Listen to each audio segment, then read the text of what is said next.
Aristotle's Hamartia in the chart. Let's talk about it. The structure of this lecture. First of all, I always like to begin with the structure about the whole talk because you would like to see the skeleton of the talk, so you can follow up nicely. Understanding the connection between Aristotle's terms and the natal charts, one of our steps. Obligation and possibility rule, Aristotle's terms, Hamartia, which is our main focus today, defining the exaggerated quality, examples, we'll be having some examples, and finding the Hamartia in the chart. This will be our route today together. Okay. So the connection between Aristotle and astrology, where does it come from, right? The knowledge of the universe is whole, if you ask me. There are many disciplines that are fed by the same resources. We see everywhere those connections like philosophy, astrology, art. As I studied theater criticism and dramaturgy, I became familiar with the ancient knowledge and Greek terminology. I often see that the ancient Greek knowledge is really connected with many other disciplines. In this work, I want to show the connection between astrological perspective for human evolution and Aristotle's terms, specifically Hamartia term, which he explains in his book Poetics. The main reason to refer to this connection is, I believe, there is a deep understanding of the universal archetypes in the ancient knowledge. The terms that Aristotle uses in Poetics seem to summarize well the universal patterns of the human condition. Okay, before that, let's talk about a little more this human condition. Aristotle explains the structure of a tragedy with a main rule, obligation and possibility. So there are things that can happen, with the high percentage of possibility in our lives. We also refer it as natal promise. It's something similar, not the exact same thing, but so obligation and possibility in Poetics, which is a theory book for the ancient tragedies, explaining a little bit of what we are going to be talking about. According to his rule, what makes a tragedy a good one, the elements of a good story are based on the obligations and possibilities of the universe. If something can happen in real life in a certain way, it can also happen that way in plays too. That's exactly what makes his term accurate for our usage. He constantly analyzes the real patterns of humanity and makes the tragedy rules fit them. So there is a possibility and obligation rule. We are going to be talking about this more. Aristotle uses this measurement while defining the standards of a good tragedy. But while I'm saying tragedy, just imagine it's a kind of story, and our lives have story, right?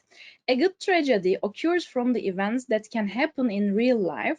In this rule, the obligations are about the natural structure of life. For example, a disabled person in a wheelchair cannot walk a minute later.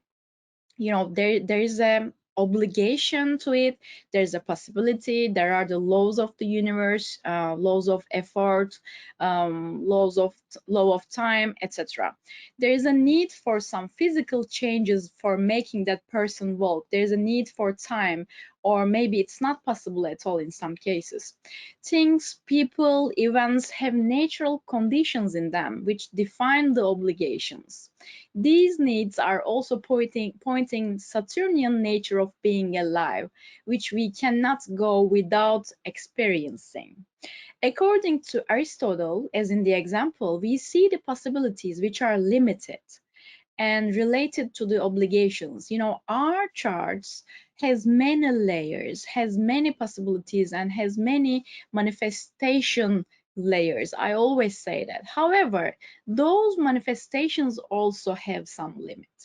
So that's kind of about that.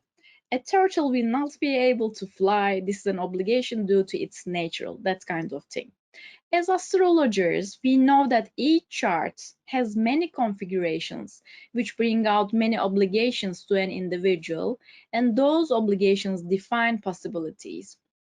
This will be our foundation to understand the Hamartia in the chart, but we haven't quite begun yet. Okay, Aristotle's tragic plot structure. He mentions about a structure. He says there is always an inciting incident, an event that starts everything, or a main event always starts with something, right? So let's think like that. In our lives, this can be some repetitive pattern too. You know, this is also a kind of quality of ourselves. In our lives, there's always, you know, even it's repetitive, there's always one inciting incident. And then after that, there are unfolding chains of events continuing the situation. And then there is a plot reversal, change of fortune, which is called peripety. I will be showing the terms in a minute. They are fun. I like Greek language actually. And then after that peripety, change of fortune in a good way, in a bad way, the person recognize the reality, recognize the truth, and it's called anagnorisis, realizing oneself, such kind of position. So that causes some emotions, pity, fear, something else, and then catharsis comes here, resolving and purifying those emotions, and then the tragic end. Now, how this be relating to our charts, it will be really interesting. These are the terms, Aristotle terms. Anagnorisis, as I said, this is recognition. For example, think about a moment in your life that you made a mistake. And while you were making that mistake, you were very insisting in that situation. You were really stubborn and you were really certain that you will do that particular thing in your life. It can be an action, it can be a decision, and you were insisting. You were so certain.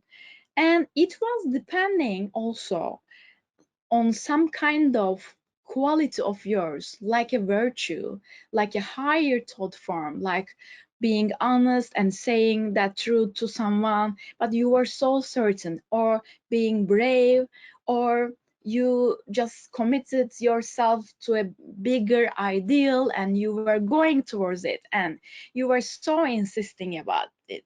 So that's our actually inciting incident. Think about a moment in your life. So that's our starting event, starting point. And then when you decide that in your life and you follow up with that decision, things start to happen, right? Things start to happen. And at the beginning, you seem like you're controlling the situation. But after a while, your insisting side or your actions are not able at some point, will not be able to control the whole circumstances, whole consequences of your decision and inciting incidents. So and you can still continue doing that. You are in it right now, you decided something.